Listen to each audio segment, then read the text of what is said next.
¿Qué tal, amigos? Buenos días. Empezamos una nueva semana y hoy arranca la tercera fase del plan de vacunación 900, denominada fase menor contagio, en la que se abre este proceso para personas de 16 a 48 años, empezando el cronograma hoy lunes con las personas que tengan 48 años.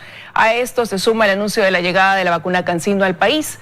Para ampliar los detalles en estos temas, nos acompaña hoy el doctor César Mariscal, médico internista intensivista, a quien le doy las gracias por estar aquí. Buenos días, doctor, bienvenido. Luis, buen día, ¿cómo están?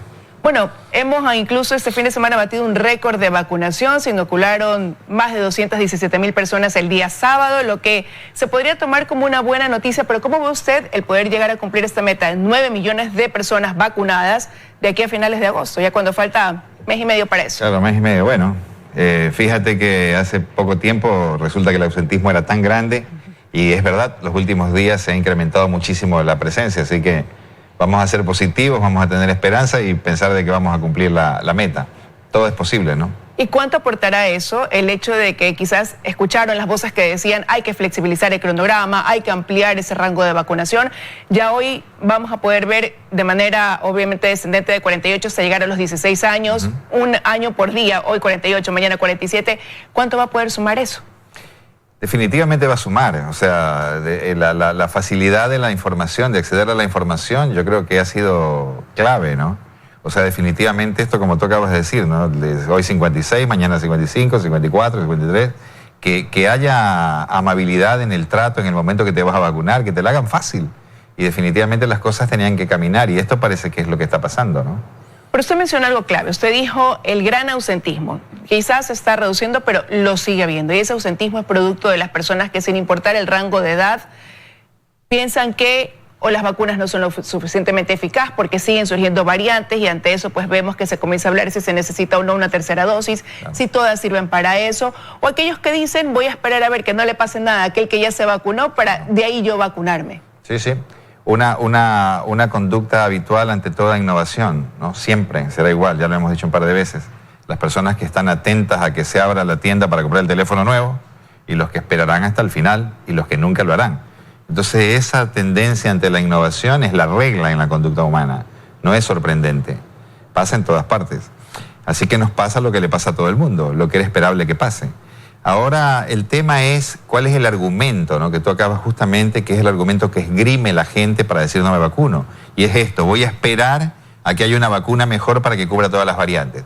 Eso en principio es totalmente equivocado, ¿no? Es hacer la lectura exactamente al revés de cómo debería ser. Porque lo que más bien está claro es que frenar la pandemia es lo que va a frenar que haya la presencia de nuevas variantes, por lógicas razones. Entonces por eso es que la idea es vacunarse con el esquema completo, pero vacunarse por sobre todas las cosas, porque con eso estamos asegurando de que la pandemia corte, que el virus tenga menos posibilidad real de poder variar o mutarse, porque no va a haber dónde. Entonces esta es la lógica, es muy sencilla, es casi aritmética, ¿no? Como que 2 más 2 son 4. Ahora lo interesante de todo esto es lo que nos pasa y tenemos que aprender de las experiencias. ¿Por qué estas variantes? Justamente por el poco control que ha podido haber al final del día de la pandemia. Entonces las variantes o el virus va encontrando lugar en cada persona o en cada grupo poblacional que infecta para tener ciertos cambios que lo convierten en una nueva variante. Y de hecho esas variantes llegan a modificar a veces tanto su conducta, tanto porque impactan clínicamente en temas de hospitalizaciones o mortalidad, porque son más infecciosas, porque dan cuadros clínicos más graves, porque tienen menos respuesta a los anticuerpos neutralizantes obtenidos de plasma de pacientes convalecientes o de los posvacunados. Entonces todas esas cosas definen a esta variante como una variante que pasa a preocupar al mundo. De ahí sale este término que se ha conocido mucho últimamente, de lo que se llama variante de preocupación, de la cual pues siempre nos preocupamos, porque esta es la realidad. Aparece la variante británica, que hoy es la variante alfa, la B117, y nos preocupamos. Y tratamos de conocer cuál es la biología y el comportamiento de ese virus. Y ya retrospectivamente quedó más claro qué es, a qué cosas sí responde, si tiene o no protección con la vacuna, quedó más claro. Luego pasó la sudafricana, la beta, que es la 1351. Terrible. Generó disminución clara de la efectividad de las vacunas en los estudios hechos en Sudáfrica, lo mismo que pasó con la P1 brasilera, con la gamma. Entonces, estas tres variantes, alfa, beta y gamma, ya quedaron como allí todavía hay alguna prevalencia de ellas y estas variantes ya se las conoce mucho mejor retrospectivamente. Pero hoy tenemos un gran problema que se origina desde diciembre en la India, que es esta nueva variante que pasa a ser de preocupación a partir del 15 de junio que la declararon así, que es la variante Delta o 1.617.2.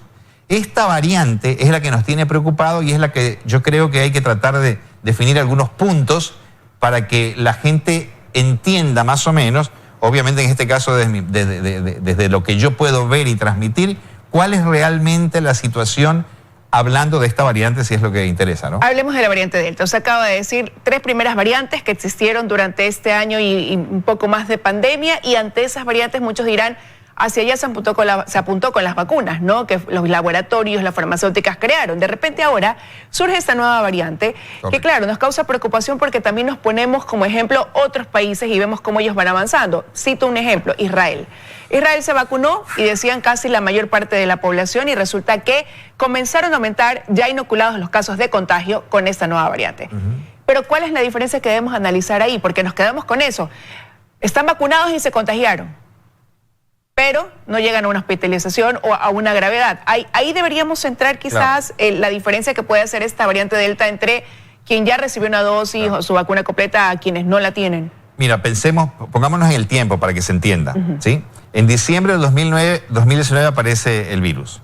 Poco tiempo después, los chinos pusieron al conocimiento de la gente el genoma del virus. Y comienza el trabajo inmediato en vacunas, con un virus original.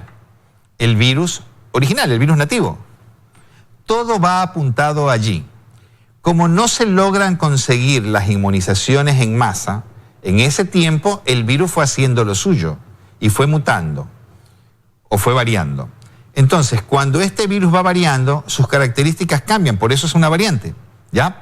Entonces, muy interesantemente, también de manera retrospectiva, se ve como en la variación del virus hay ciertas vacunas que sí generan una protección, no tan completa como la protección que se definió con el virus original, pero protección al fin, que es una cosa muy interesante de puntualizar.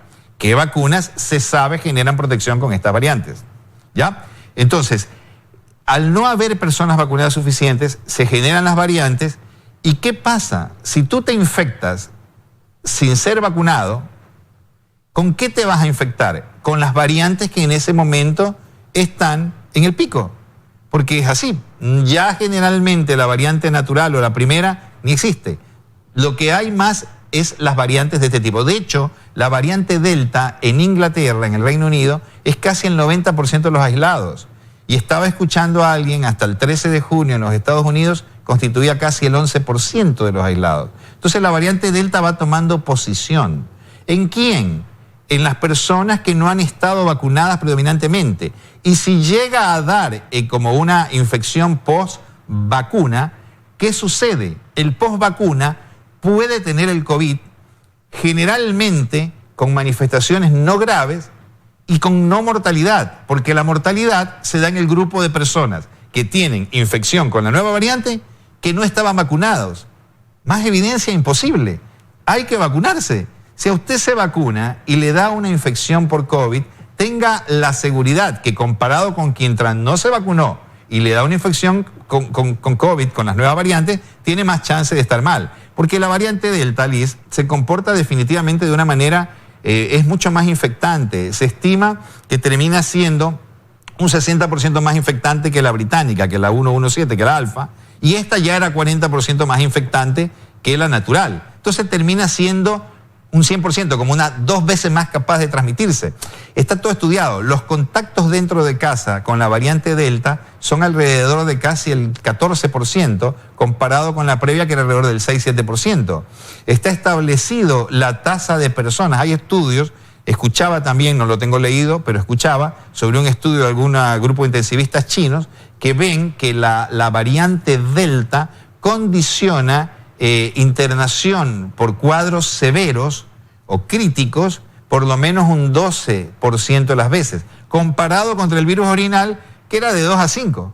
En el peor de los casos y de los países era 10%. Entonces, esta es una variante que tiene un curso clínico más rápido que tiene un curso clínico que te genera más posibilidad de internación con cuadros severos. Entonces, lo bueno sería que no te dé. Y para que no te dé, lo ideal sería que estés vacunado. Y la siguiente pregunta lógica va a ser, ¿qué vacunas probablemente te generen protección? Antes de eso, ahí tengo dos preguntas que me surgen de lo que usted me acaba de responder. Y lo primero es, siempre va a haber un porcentaje que no se vacune.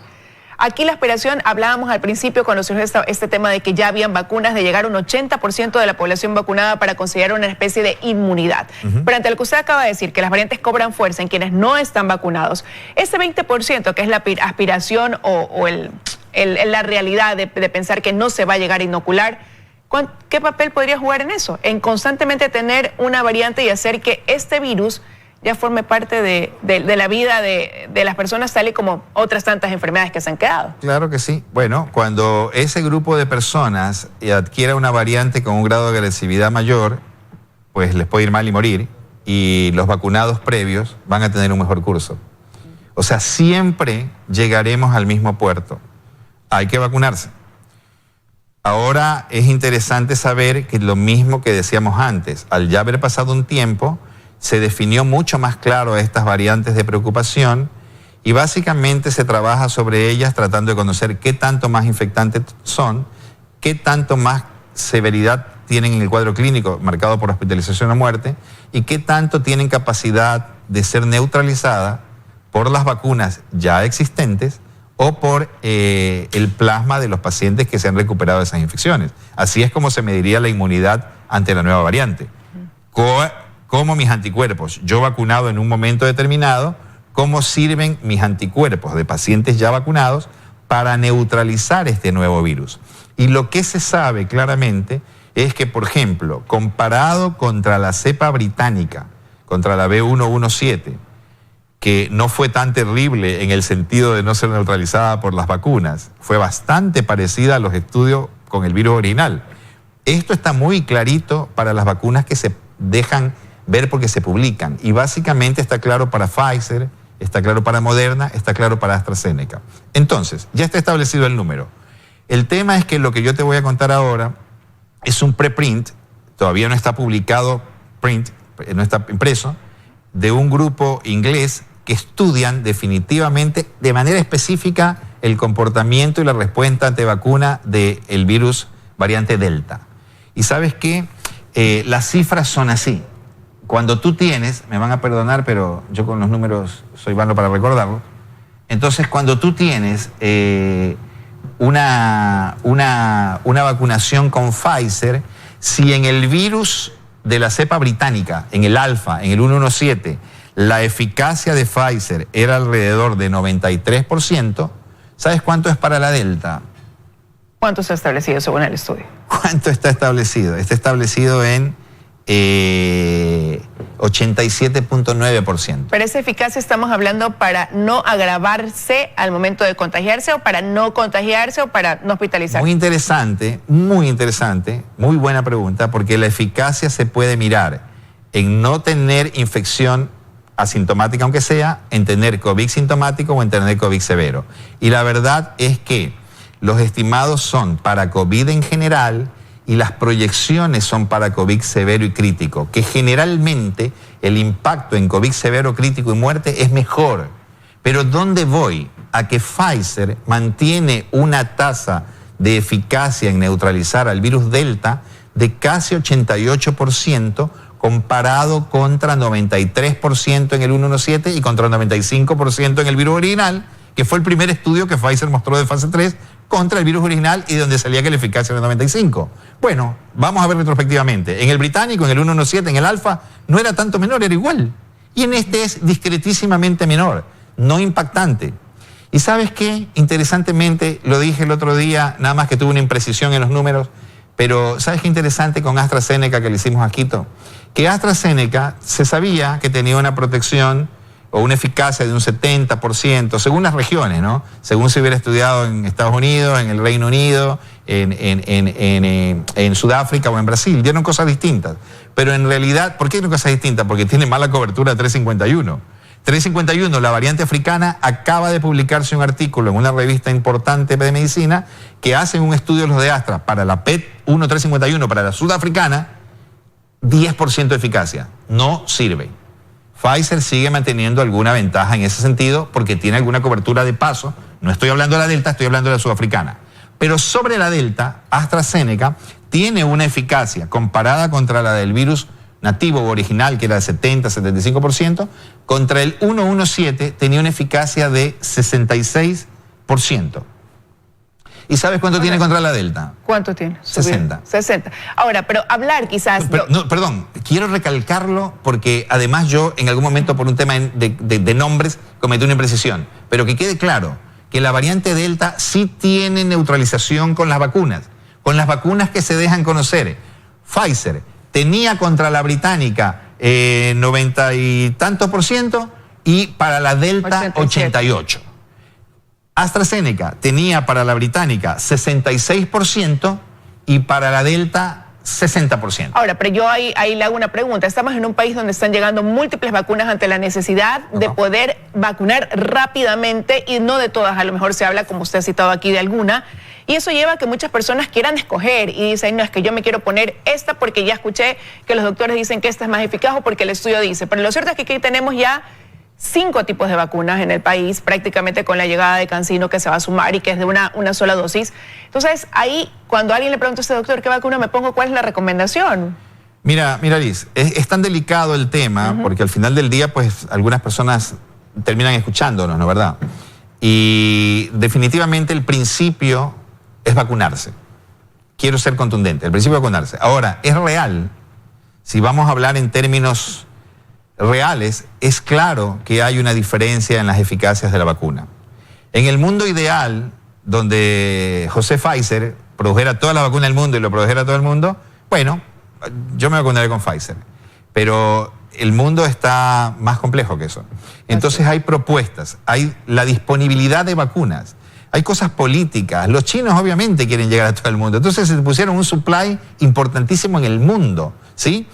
Pero esas vacunas chinas realmente es algo sobre lo que uno no puede hablar con tanto conocimiento porque hay muchas cosas que no se conocen, no se publican. ¿Qué se sabe sobre las 2 vacunas chinas que tenemos aquí? Coronavac de Sinovac y la de CanSino, ¿correcto? ¿Qué se sabe? Se saben datos de eficiencia en estudios clínicos. También hay datos de eficacia porque en realidad ellos reportaron lo que tuvieron que reportar todos. Los primeros estudios de fase 1 y 2 hecho a nivel de laboratorio, ver que levantaran los anticuerpos, que mejoraran la inmunidad celular por linfocitos T. Todo eso está clarísimo. Pero en eficacia, recién Coronavac deja publicar 2 artículos que son la experiencia turca y la experiencia chilena, que se publicó la semana pasada en una revista de medicina. ¿Y qué dicen? Que la eficacia va entre un 60 y un 70%. Pero cuando tú analizas el grupo de mortalidad en la serie chilena, pues en mortalidad impacta el 86%. Entonces, está bien, ¿es lo mismo que la otra? No es lo mismo, no es lo mismo. Pero vamos a poder acceder todos a la vacuna que tiene cercanía al 100% casi en todo. No.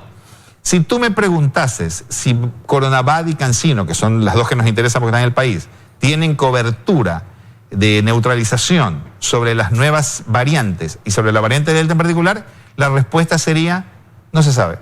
Pero en todo caso, usted mantiene el tema es vacunarse, porque sea cual sea la vacuna, nos va a ayudar a tener una protección y no llegar a agravarnos y a tener esas UCIs llenas y a ver esos cuadros que hemos visto durante algún tiempo atrás en el país. Correcto. Por eso digo, para que quede claro, ¿no? O sea, hay que irse a vacunar. Si nos estuviéramos vacunando todos, sería lo mejor que podemos hacer. Entonces, no hay que entrar en esta exquisitez. Además, no entren en la exquisitez de no aceptar la vacuna que se les dé, porque en realidad se están perdiendo una posibilidad. Y la otra no va a estar, ¿ya? Y sobre el tema CanSino, es una vacuna que menos todavía, cuando uno va a mirar los datos de los estudios de las diversas fases de evaluación clínica, está complejo, digamos. Cuando se hizo los primeros estudios de fase 1 y 2, se vio que la elevación de anticuerpos neutralizantes en cifras significativas, lo cual dicen algo y no dice mucho, porque no es que los anticuerpos neutralizantes son la única modalidad de inmunidad. Es un ítem a evaluar dentro de toda una cosa mucho más global. Pero bueno, los porcentajes de obtener niveles de anticuerpos neutralizantes eran alrededor del 59% con la vacuna de CanSino. Y la eficacia clínica termina siendo más o menos la misma que todo, 70%. A mi modo de ver, estas vacunas de una sola dosis tanto la de CanSino como la de Johnson & Johnson, que tanto la gente fue a buscar, en realidad son probablemente vacunas un poco más debilonas, digamos, ¿sí? Pero, ojo, corre para la de Johnson & Johnson, ¿eh? Tan americana y belga como es Johnson & Johnson y Janssen, que son la sociedad. Entonces, en realidad, esas vacunas de una sola dosis se están estudiando para saber si se requiere una segunda dosis en realidad, porque de momento los estudios clínicos y la eficacia no son iguales. Entonces, cuando uno establece eficacias, desde el principio supimos, Pfizer y Moderna tal, ¿qué vacuna se Pero reporta? todas protegen. ¿Qué reporta se vacuna como de alta eficacia? La gamaleya. De hecho, está en la misma cifra que Pfizer y un poco mejor que Moderna. Pero todas las vacunas son buenas porque las vacunas actúan por múltiples mecanismos para levantar la inmunidad, uno de ellos medible en el laboratorio diario, que ni siquiera es el más impactante, el tema de los anticuerpos, y ni siquiera se sabe claramente, porque no es estandarizado, qué es lo que realmente significa y refleja. Pero sepamos, por favor, y les voy a decir algo más, no es tan terrible lo de la variante Delta, es tan terrible en el sentido de la infecciosidad que tiene y de la capacidad de transmisión que tiene si se nos vuelve a injertar. Pero en realidad no es una variante terrible, mucho más terrible ha sido la variante que tuvieron los sudafricanos, que ha tenido menos capacidad o menos posibilidad de respuesta ante los tratamientos y ante la neutralización de anticuerpos y todo lo demás, ¿no? Sí, el problema es quizás el tema que cómo puede proliferar esa variante en los países donde todavía la vacunación va muy lenta y donde hay cierto rechazo propios al sistema de vacunación ante los miedos o información infundada. Quiero agradecerle que nos haya acompañado esta mañana, doctor Mariscal, aquí en los desayunos de 24 horas. Que tenga un buen día. Un día para ustedes.